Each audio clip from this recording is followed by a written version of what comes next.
Oyes Risco. Y de responsables de cada una de las aduanas. En el caso de tierra son de retirados o en servicio de la Secretaría de la Defensa Nacional, y en el caso de puertos de la Secretaría de Marina. Pues primero, yo ni siquiera otorgo concesiones de servicio aduanero. Cuando fui secretario de Gobernación, pues no es de mi responsabilidad. Se ha garantizado cero impunidad, no hay intocables, ¿no? De quienes cometen un delito, se aplica la ley. Bueno, pues, a ver, son varios temas. Ahora sí que junto con pegado los hemos hablado en las últimas semanas, lo que ha ocurrido alrededor de la manera en la que desde Tabasco, en el gobierno de Adán Augusto, se dispara el huachicol y cómo se pinchan estas tuberías.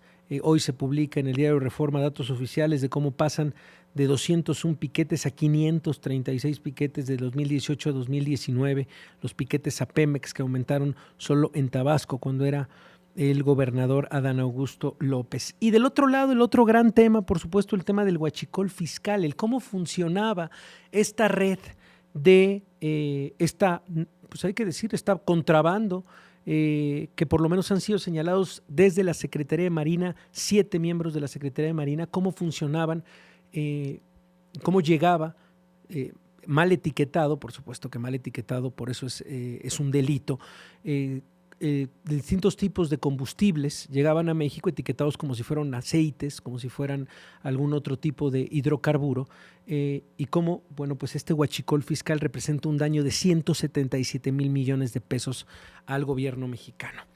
El periodista Carlos Carabaña, hoy en el diario El País, nos cuenta la manera de cómo ocupa, o sea, cómo sucede esta red criminal de la Marina, y pone el ejemplo de varios buques que trabajaron de manera muy constante haciendo este huachicol fiscal. Le agradezco que nos acompañe esta tarde Carlos Carabaña, periodista del diario El País. Carlos, ¿cómo estás? Te saluda Javier Risco. Buenas tardes.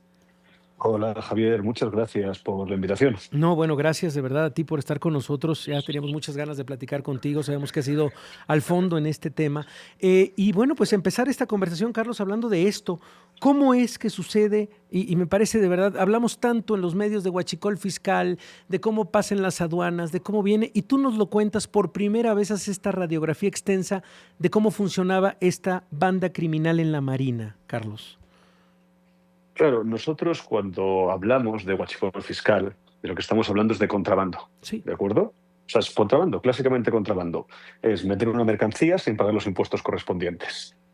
Nosotros lo que hicimos en El País, que llevamos ya, esta es la tercera o cuarta entrega de una serie sobre huachicol fiscal, fue plantearnos analizar el problema desde todas las aristas posibles, justamente centrándonos en la parte marina.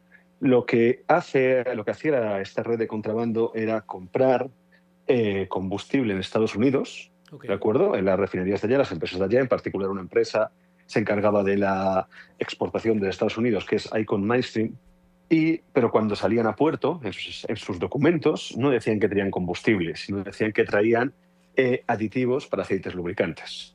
Okay. Esto, que la gran diferencia que tiene una cosa con la otra es que los aditivos no pagan el impuesto especial sobre producción y servicios del IEPS.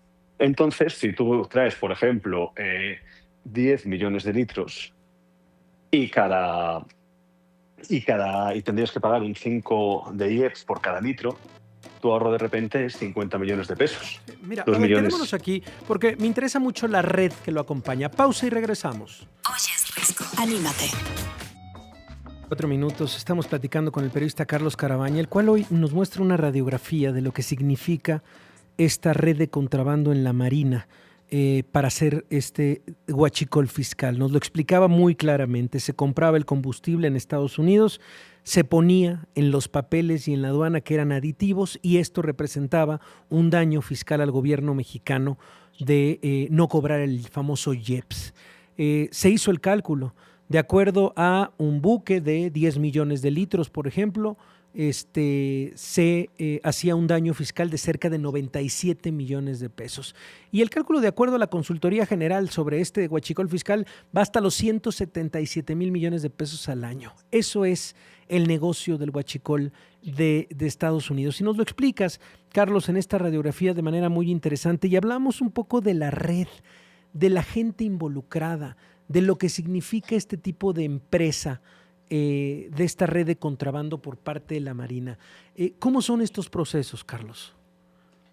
Bueno, nosotros, lógicamente cuando estás trabajando estos temas vas conociendo gente, ¿no? Y uno Sí. de esos informantes trabaja en una aduana del norte del país y él justamente lo que hace es explicarnos a quién necesitas Mira. dentro de la estructura aduanal para poder funcionar de esta forma.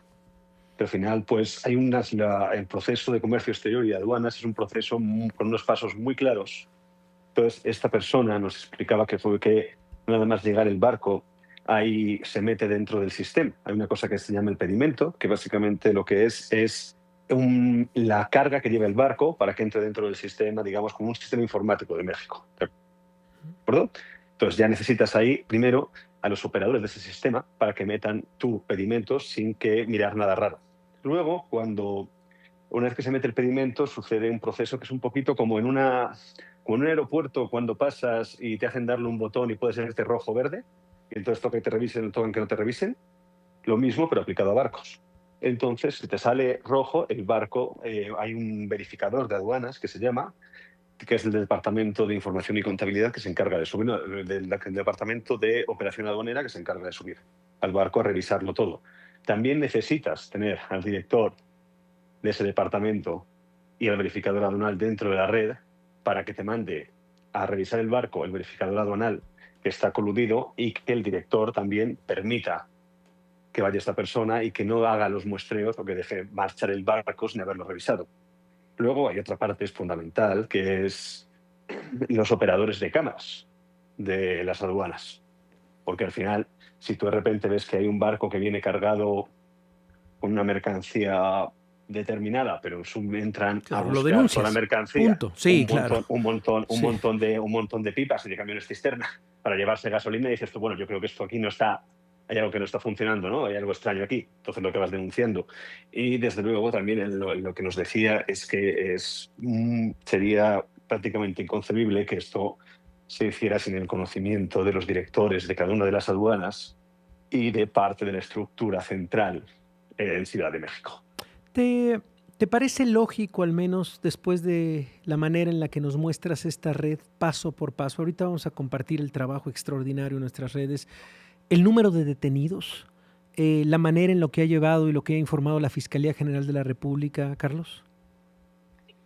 Me parece que, o sea, mi sensación es, si uno mira las cifras globales, como tú has comentado antes, o sea, se calcula que son unos 18.000 millones de litros de combustible ilegal traído por huachicol fiscal dentro de México, ¿de acuerdo?